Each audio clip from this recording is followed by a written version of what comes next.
Hello friends, నమస్తే అండి. నేను మీ Bhargavi. Welcome to our channel. ఇవాళ మన వీడియోలో కొత్తిమీర నిలవ పచ్చడి తయారు చేస్తున్నానండి. దీనికోసం నేను ఒక పెద్ద కట్ట కొత్తిమీర తీసుకున్నాను.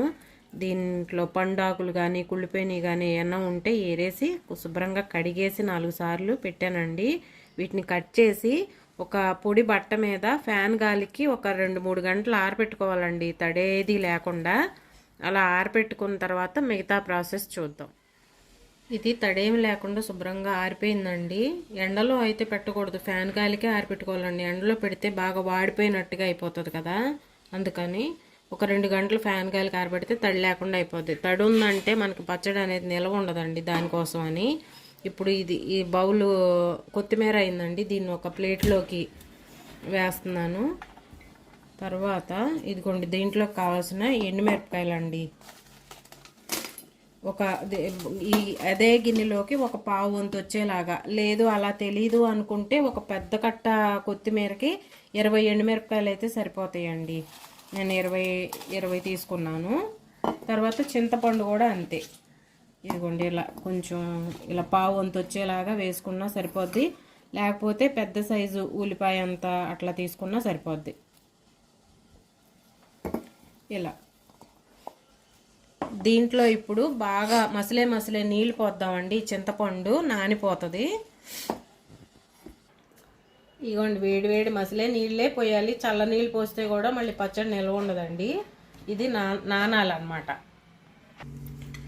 చింతపండు నానుతూ ఉందండి. ఇంత లోపల మనం ఒక స్పూన్ అంత మెంతులు వేయించుకుందాం దోరగా.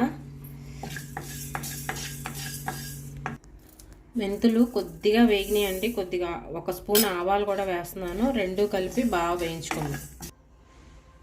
మెంతులు వేగినాయండి. ఒక ప్లేట్లో తీసేసుకుంటున్నాను వీటిని. ఇప్పుడు ఇదే పాన్ పెట్టేసి దీంట్లో ఆయిల్ వేసుకున్నాము.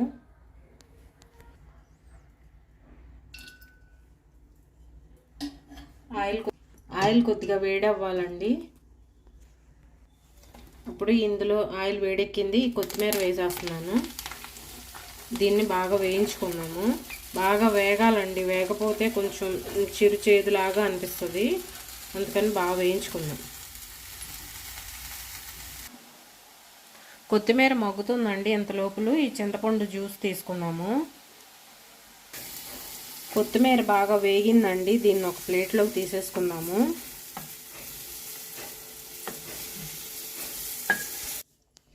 ఇదే పాన్లో కొద్దిగా ఆయిల్ వేసుకొని ఈ ఎండుమిరపకాయలు వేయించుకున్నాము.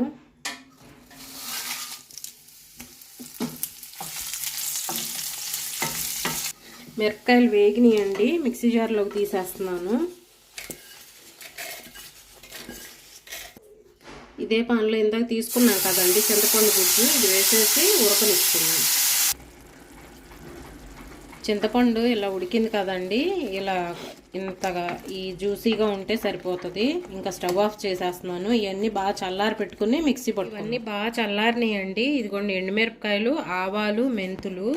దీంట్లో ఇంకా ఒక 2 స్పూన్లు సాల్ట్ కూడా వేస్తున్నాను. వేసి ఇవన్నీ మిక్సీ పట్టుకుందాం ముందు. ఈ మిరపకాయలు, మెంతులు, ఆవాలు నలిగిపోయినాయండి. ఇప్పుడు చింతపండు వేస్తున్నాను.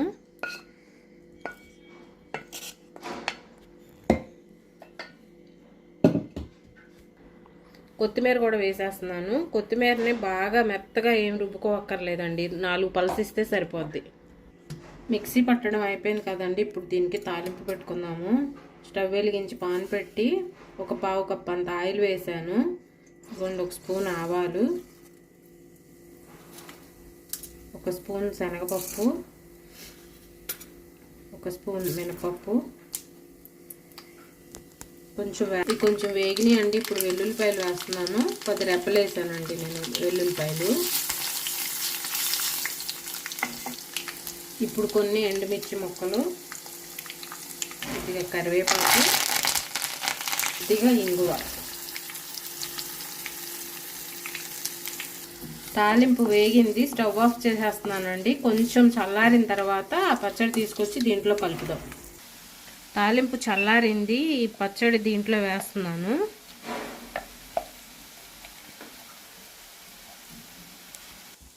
తాలింపు బాగా కలిపేసుకొని ఒక గాజు బాటిల్లో పెట్టుకుని ఫ్రిడ్జ్లో పెట్టుకుంటే 3 నెలల వరకు నిల్వ ఉంటుందండి.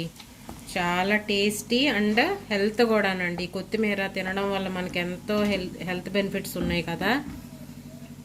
మీరు కూడా ట్రై చేయండి friends. Thank you for watching.